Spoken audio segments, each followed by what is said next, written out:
U.S. President Donald Trump's meeting with Kim Jong-un was his most high-profile in Asia over the weekend. But his sit-down with China's Xi Jinping could be far more consequential for the global economy. I think we can go on to do something that truly will be monumental and great for both countries, and that's what I look forward to doing. Enormous change has taken place in the international situation and China-US ties.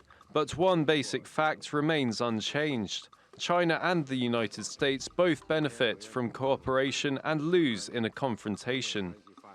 The US and China have agreed to restart negotiations to end their trade dispute, and both sides have offered concessions.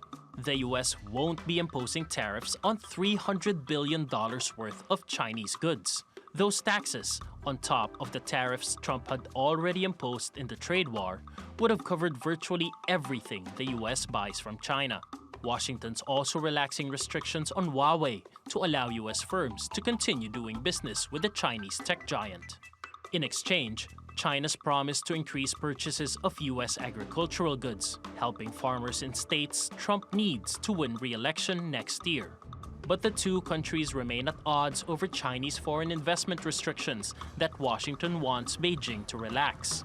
The US also wants guarantees on intellectual property protection, and China has said it wants all of Trump's tariffs lifted as a condition for any deal. Really, what this has done is really bring the parties back to the bargaining table. Compared to where we were in early May, this is, you could say, back to square one. Really, we've lost about 6 to 7 weeks with nothing much happening. I think the sticky issues still remain. When the previous round of talks broke down in May, US officials said a trade deal was 90% done. Analysts say that remaining 10% will be the toughest part. Paolo Montecillo, TRT World. Well, for more, let's go to Matt Maley. He is the managing director and equity strategist at investment firm Miller Tabak. He joins us from Newton, Massachusetts. Thank you for joining us on the program.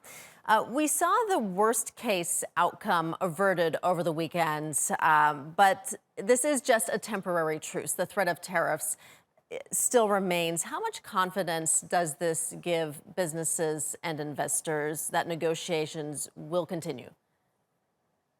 Well, it gives them confidence that will continue, but the question is, it doesn't give them, I don't believe anyway, enough confidence that the thing will be resolved anytime soon, and that's what I think what we really have to be concerned about.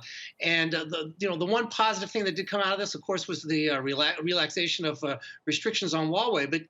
But even those, we're not exactly sure how much the restrictions are going to be pulled back on. There's a lot of vagueness there. So again, we're kind of back to a situation where there's still a decent amount of uncertainty out there. It's hard for business managers around the globe to make decisions on capital spending and things like that when there's still that uncertainty out there. So, and I think that's represented in what the stock market's done today in the U.S. It opened very, very strong, but it's given up half their gains here in the afternoon. Mm-hmm.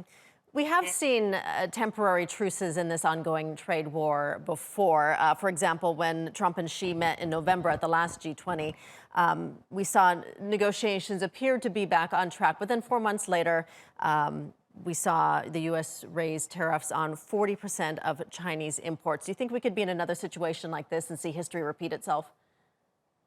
Well, it's certainly a concern. I mean, the one thing that I definitely try to follow closely is, we've got to think here in the U.S. We've got to think about not what we would do and what are the Chinese going to do. And everybody I've talked to or read about or listened to or heard from who has spent a lot of time in China, whether it be political people or certainly and especially people who've done business there in China, they don't think that they're going to the China's going to come in a move in a big way on intellectual property transfer and things like that, intellectual transfer, and therefore I think this thing's going to stretch out for quite a while, and we could get a repeat of what we saw last year. Mm-hmm. You mentioned that relaxation of restrictions against the Chinese company Huawei. What impact could we see from that? I mean, that must certainly be seen as a positive for U.S. businesses, but at the same time, Trump is saying that this is a win for the U.S., but isn't he giving Beijing exactly what Beijing wants? I definitely think so. I don't see how the president basically blinked, as I would say. He blinked first. The Chinese really gave us nothing in return for going back to the table, for not raising the tariffs, and for, of course, what they did with Huawei. There's this promise of purchasing more agricultural products, but that's something that China's had on the table for us pretty much all the way through. So we didn't really. So the U.S. didn't really gain anything out of this at all. And the one thing you worry about is, and you can see the president is getting pressure from both sides of the political aisle here in the U.S. Because of his stance on the new stance on Huawei, and that may lead him to change his mind and reimpose these sanctions or these restrictions. So it's kind of a political football, and it does make things again difficult to what you asked about before about what kind of what business leaders can really have confidence in going forward. All right, and so the trade war continues. Matt Maley, thank you for joining us.